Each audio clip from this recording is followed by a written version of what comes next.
Wow, so new report is stating that the new iPad 8th generation is going to look like the previous iPad Pro.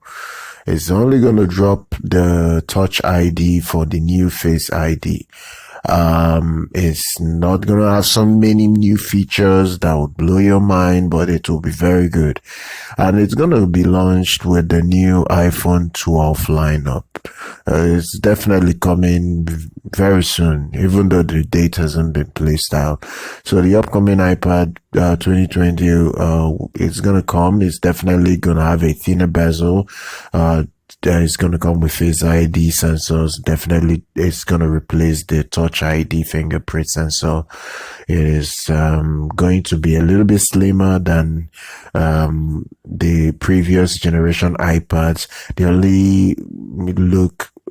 only thing that would be similar in its look would be its design, that is a little bit similar to the iPad Pro.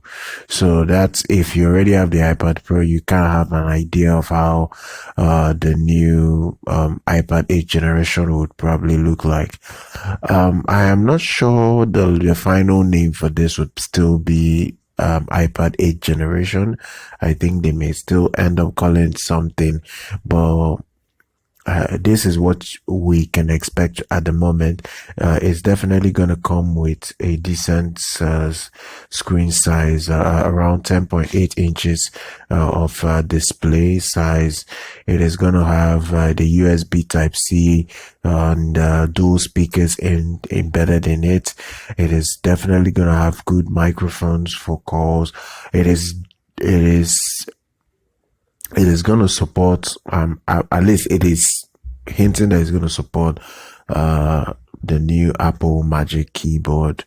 You understand? So it is definitely going to be very good. It's going to come with a single front-facing camera, so you're going to get very good videos when maybe live streaming or you're trying to create content. Is definitely going to be very good. It is not going to come I don't know when it's going to come with a headphone jack, but it wasn't really reported. But if there is any report in that regard, I will be sure to make another podcast covering that. But as of right now, this is what we know, and it's going to come with the iPhone 12, and that's pretty much the news right now. So be sure to follow us on social media, subscribe to our channel, like our content, and I'll see you guys next time.